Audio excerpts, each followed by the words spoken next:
ভালো আছেন আপনারা? আলহামদুলিল্লাহ।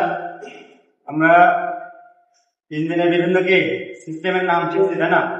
কি কি ছিল ইঞ্জিনের সিস্টেমের নাম? ইগনিশন সিস্টেম, কুলিং সিস্টেম, তারপরে কি লিকুইড সিস্টেম, ফুয়েল সিস্টেম, তারপরে কি engine electrical system, lubricating system বলতে সিস্টেমগুলো ছিল। আমরা আগের দিন কি আলোচনা করছি ইগনিশন সিস্টেম নিয়ে। আজকে আলোচনা করবো ইঞ্জিন কুলিং সিস্টেম। আমরা ইঞ্জিনের সংজ্ঞায় কি জানি? আমরা ইঞ্জিনের সংজ্ঞায় জানি ইঞ্জিনের ভিতরে কি হয়? তাপ তৈরি হয়। ইঞ্জিনের ভিতরে জ্বালানি জ্বালানো হয়, জ্বালানি জ্বালে কি হয়? তাপ তৈরি হয়। সেই তাপটা আবার যান্ত্রিক শক্তিতে রূপান্তরিত হয়। এই তাপটা এত পরিমাণ হয় যে তাপটা যদি সবসময়ের জন্য থাকে আর যদি ঠান্ডা করার কোনো ব্যবস্থা না থাকে, লোহা মানে কি ধাতু পদার্থ, তাই না? এগুলো এক সময় কি হবে? অতিরিক্ত গরম হয়ে অকার্যকর হয়ে যাবে বা চিজে আটকে যাবে, গলে যাবে। এই জন্য ইঞ্জিনের ভিতরে কি এমন একটা সিস্টেম দেওয়া যে ইঞ্জিনকে সচল রাখতে সহযোগিতা করে, যেটা হচ্ছে কি কুলিং। কুলিং মানে কি শীতলীকরণ বা ঠান্ডা করা, তাই না? কুলিং হচ্ছে কি শীতলীকরণ বা ঠান্ডা করা। ইঞ্জিনের ঠান্ডা করার যে প্রসেস, এটা কি গুরুত্বপূর্ণ নাকি? অবশ্যই গুরুত্বপূর্ণ। কারণ ইঞ্জিন হিট হচ্ছে সেটাও আপনি কি ড্রাইভিং সিটে বসে বুঝতে পারবেন। এটা একটা প্রয়োজনীয় জিনিস। এখন কি জন্য হিট হয়, এই কুলিং সিস্টেমটা কিভাবে কাজ করে, এই তথ্যগুলো টোটালি আমাদেরকে স্মার্ট চালকের জানা প্রয়োজন।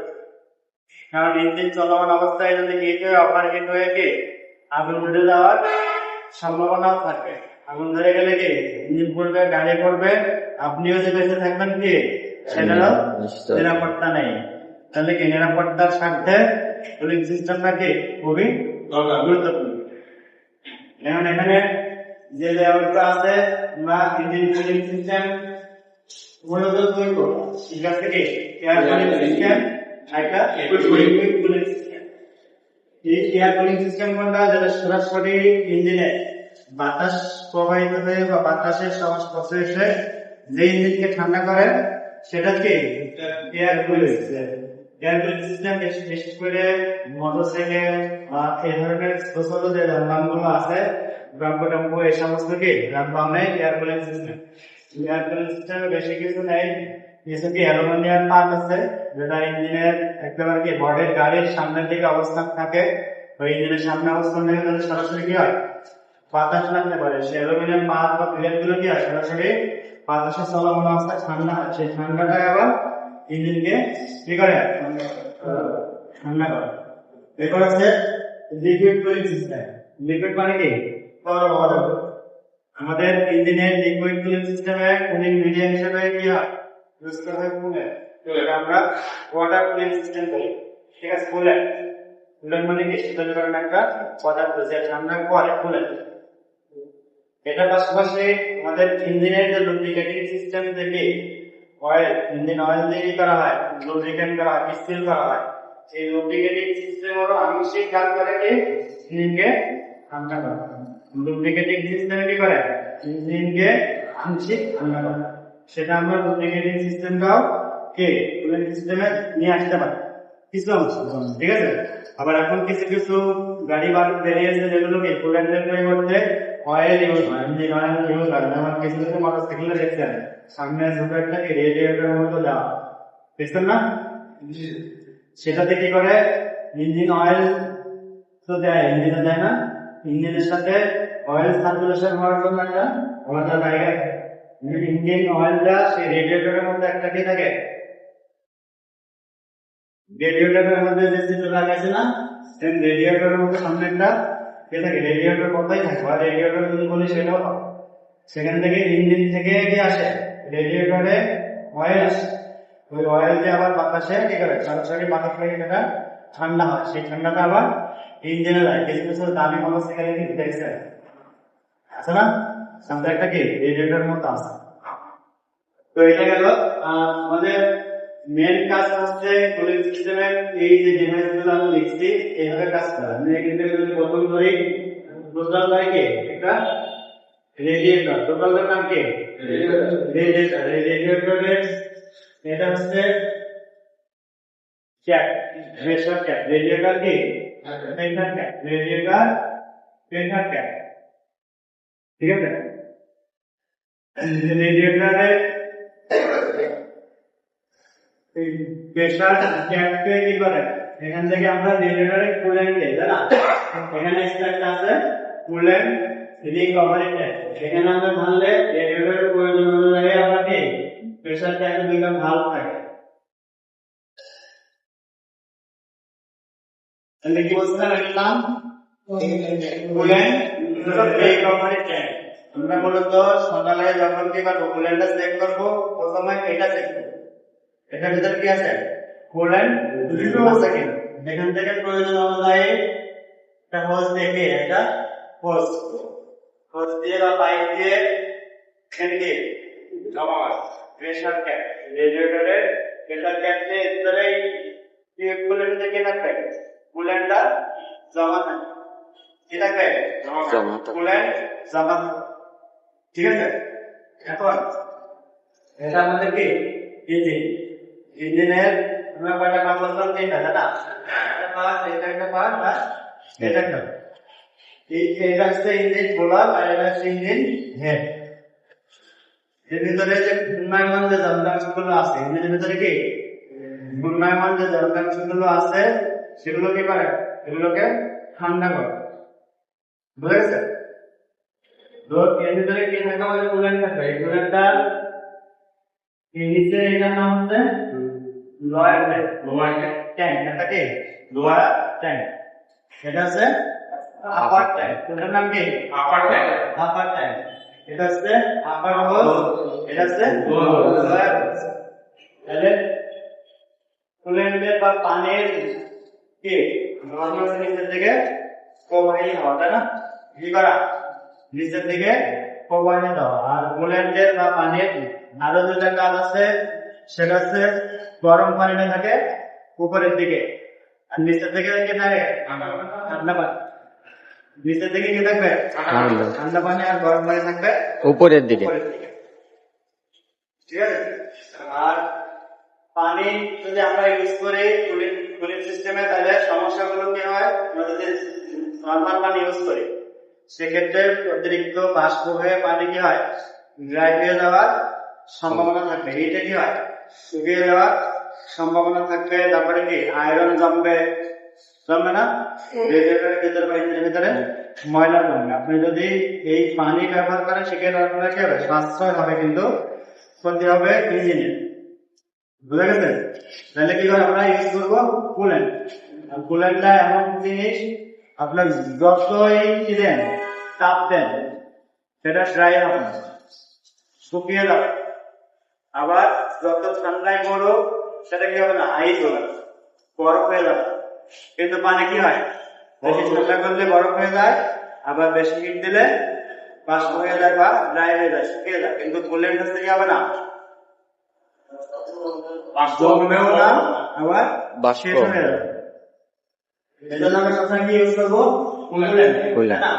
এখন এই কুলেন্টটা এখান থেকে রেডিয়েটরে কি দিলাম, কুলেন্ট দিলাম। এই কুলেন্টটা ওয়াটার পাম্পের মাধ্যমে, এটা কি ওয়াটার পাম্প।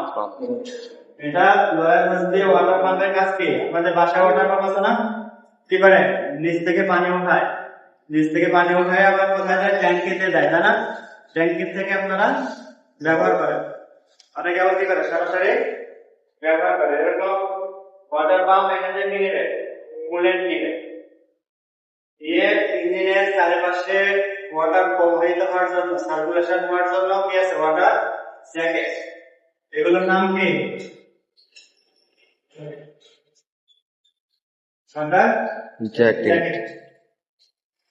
এই ওয়াটার জ্যাকেটের ভিতরে কি হবে, এগুলো প্রবাহিত হবে। এখানে মনে করেন ইঞ্জিন ওঠানামা করতেছে, তাই না?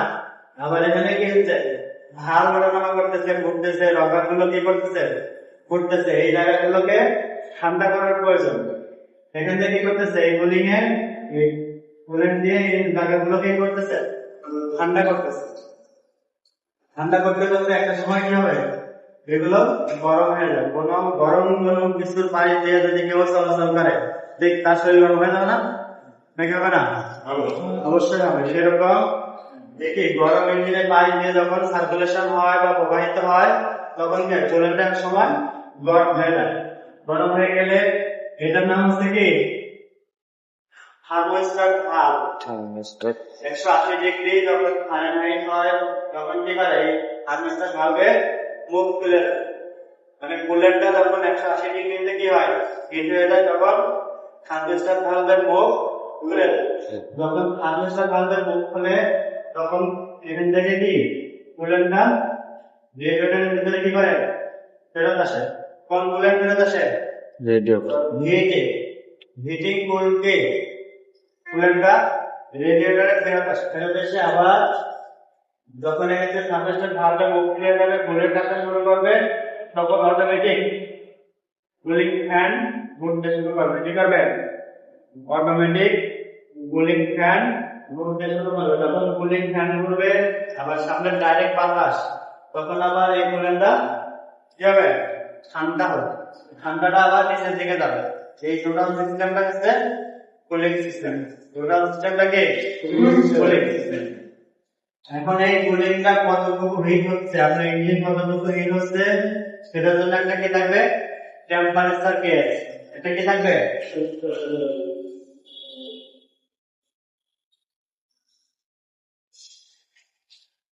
Temperature gauge. টেম্পারেচার গেজ এখানে কি থাকবে, এ, আর এখানে এইচ। যত বেশি উপরের দিকে যাবে তত বেশি কে এইচ, তত বেশি লাভের দিকে যাবে। বুঝা গেছে?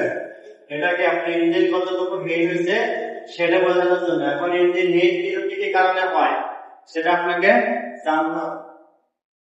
তাহলে এখানে মূলত টেম্পারেচার গেজ যদি কি হয়, হিটের দিকে যাচ্ছে, অথবা যে কোনো কারণে আপনার টেম্পারেচার গেজ কি নষ্ট বা কাজ করতেছে না, সেটা একটা বিষয়, তাই না? যদি সচল থাকে তখন আপনি বুঝবেন, কি দেখে বুঝবেন, টেম্পারেচার গেজ দেখে বুঝবেন ইঞ্জিন কতটুকু ঠিক আছে। যদি টেম্পারেচার গেজ না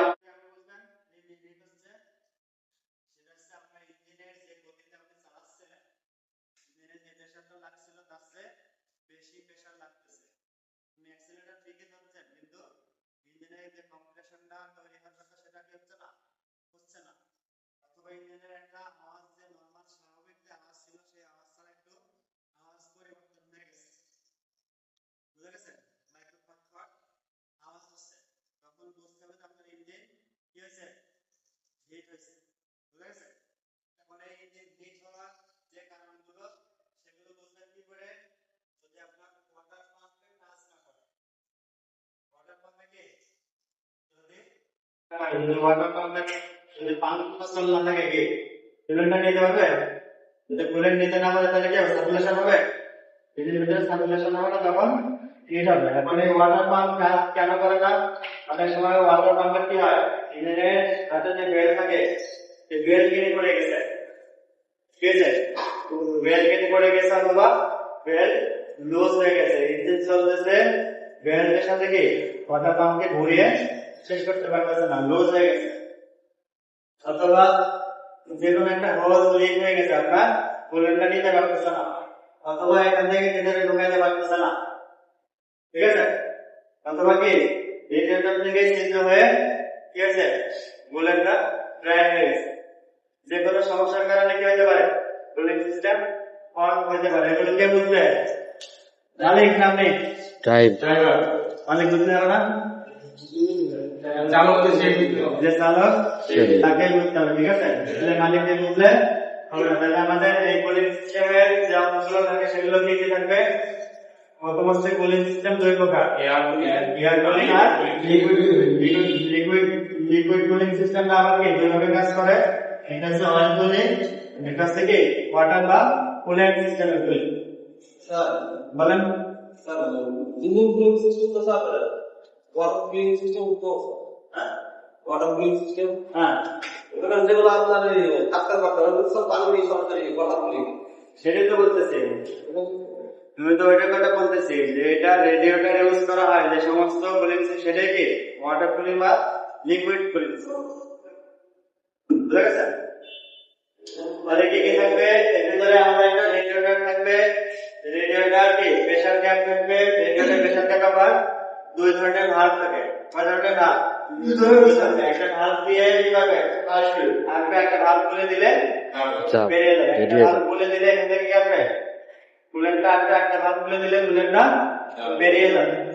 আবার এটা কি থাকবে, একটা আপার ট্যাঙ্ক, একটা থাকবে লোয়ার ট্যাঙ্ক, একটা থাকবে আপার হোজ, একটা থাকবে কি লোয়ার হোজ। এখানে থাকবে একটা ওয়াটার পাম্প, তারপর কি থাকবে ওয়াটার জ্যাকেট, হারভেস্টার পাম্প। ঠিক আছে? তারপর কি থাকবে কুলিং ফ্যান, তারপরে এর ভিতরে কি টিউব, আর ফিন্স, তারপরে এখানে আছে কি কুলিং কোম্পানি ব্র্যান্ড। ঠিক আছে? এই টোটাল সিস্টেম গুলো আপনাদের কি করা লাগবে, জানা লাগবে। এগুলো আমরা গাড়িতে গিয়ে আবার প্র্যাকটিক্যালে আপনাদেরকে দেখাবো, তাহলে বুঝবেন। আর আমরা যদি একটা ভিডিও দেখাই, ঠিক আছে?